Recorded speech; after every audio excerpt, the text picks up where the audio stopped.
2026년 당신이 손에 쥔 재무제표는 더 이상 과거의 성적표가 아닙니다. 만약 아직도 작년과 똑같은 방식으로 숫자를 들여다보고 있다면 당신의 투자는 보이지 않는 암초를 향해 나아가고 있을지도 모릅니다. 세상이 변하는 속도보다 더 빠르게 기업의 가치를 평가하는 기준이 근본적으로 바뀌었기 때문입니다. 이것은 단순한 변화가 아닌 생존과 도태를 가르는 패러다임의 대전환입니다. 이제 재무제표는 기업의 미래 생존 가능성을 예측하는 미래 지도가 되었습니다. 이 거대한 변화의 중심에는 세 가지 핵심 축이 존재합니다. 바로 AI로 대변되는 기술 혁신, ESG라는 새로운 시대 정신, 그리고 KIFRS 제1118호라는 제도적 지각 변동입니다. 이 세 가지 요소를 이해하지 못한다면 당신은 숫자가 만들어내는 정교한 함정에 빠져 기업의 진짜 가치를 영영 놓치게 될 것입니다. 오늘 우리는 2026년의 투자자라면 반드시 장착해야 할 새로운 재무제표 해석법을 완벽하게 파헤쳐 볼 것입니다. 낡은 지도를 버리고 미래를 꿰뚫어보는 전문가의 시각을 얻어 가시길 바랍니다. 우리는 왜 변해야만 할까요? 과거의 재무 분석은 마치 백미러를 보며 운전하는 것과 같았습니다. 이미 일어난 일을 확인하고 정리하는 데 그쳤죠. 하지만 AI와 실시간 데이터가 결합된 지금 우리는 전방의 안개까지 꿰뚫어 볼 수 있는 레이더를 가게 되었습니다. 단순히 과거 실적을 평가하는 후행적 분석에서 벗어나 미래의 현금 흐름과 잠재적 위기를 예측하는 선제적 분석으로 진화해야만 합니다.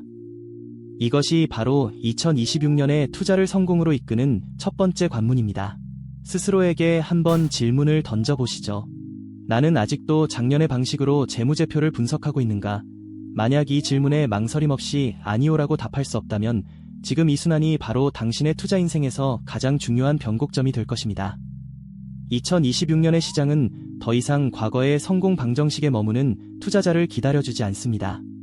재무 분석의 패러다임이 얼마나 급격하게 변하고 있는지 그 현실을 냉정하게 직시해야만 새로운 기회를 잡을 수 있습니다.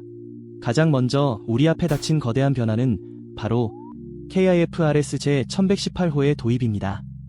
2027년부터 전면 의무화되지만 규정상 비교 재무제표를 작성해야 하므로 사실상 2026년 재무제표부터 그 막강한 영향력 아래 놓이게 됩니다.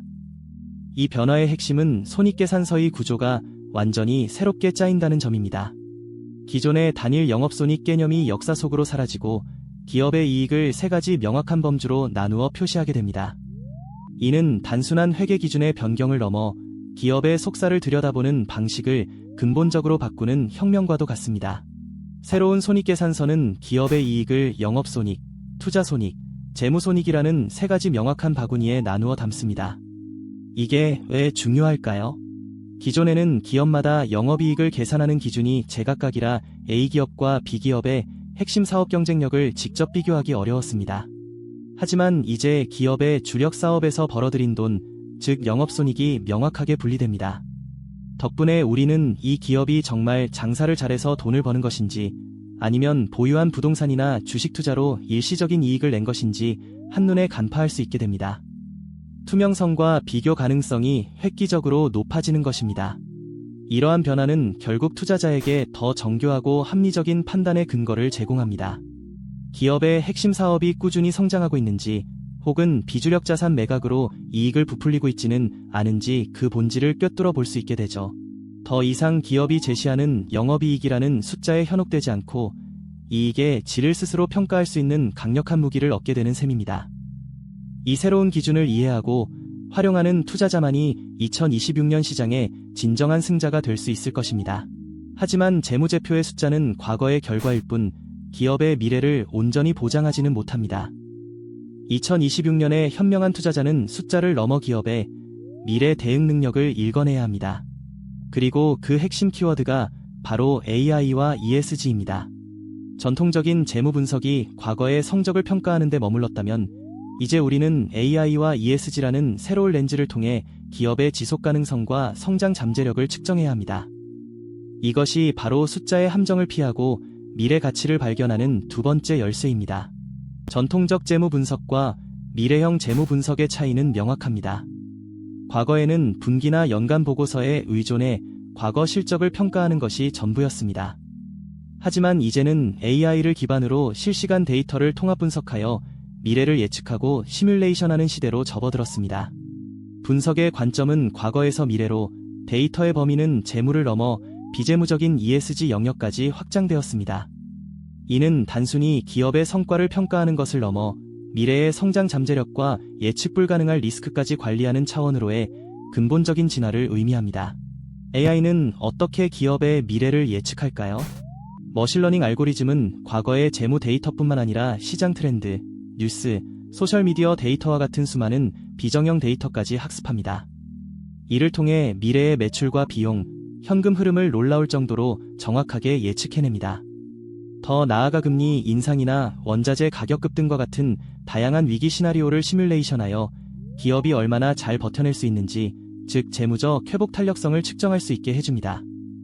이는 투자자에게 그 어떤 전문가의 예측보다 더 객관적이고 강력한 통찰력을 제공합니다. ESG 역시 더 이상 착한 기업을 구분하는 도덕적 잣대가 아닙니다. 이제 ESG는 기업의 장기적 리스크 관리 능력과 지속 가능성을 판단하는 핵심적인 재무 지표가 되었습니다. 예를 들어 높은 재생에너지 사용 비율은 미래의 탄소 규제 리스크를 낮추는 요소로 작용하며, 안정적인 공급망 관리 능력은 지정학적 위기 속에서도 기업의 생산성을 유지하는 힘이 됩니다. 산업재해율이 낮은 기업은 우수한 인재를 유치하고 유지할 가능성이 높죠. 이처럼 ESG는 눈에 보이지 않는 기업의 경쟁력이자 미래의 현금 흐름을 예측하는 중요한 단서입니다. 2026년 기업가치 평가에서 이들 요소가 차지하는 비중을 살펴보면 그 중요성은 더욱 명확해집니다. 이제 전통적인 재무 성과가 차지하는 비중은 약 40%에 불과합니다. 반면 ESG 통합 성과가 무려 30%에 육박하며 AI 기반의 미래 예측 역량이 20%를 차지합니다. 이는 기업의 가치를 평가할 때 절반 이상을 비재무적 요소, 즉 미래 대응 능력으로 판단한다는 의미입니다. 더 이상 영업이익률이나 부채 비율만으로는 기업의 진짜 가치를 논할 수 없는 시대가 온 것입니다. ESG와 AI 역량을 분석하지 않는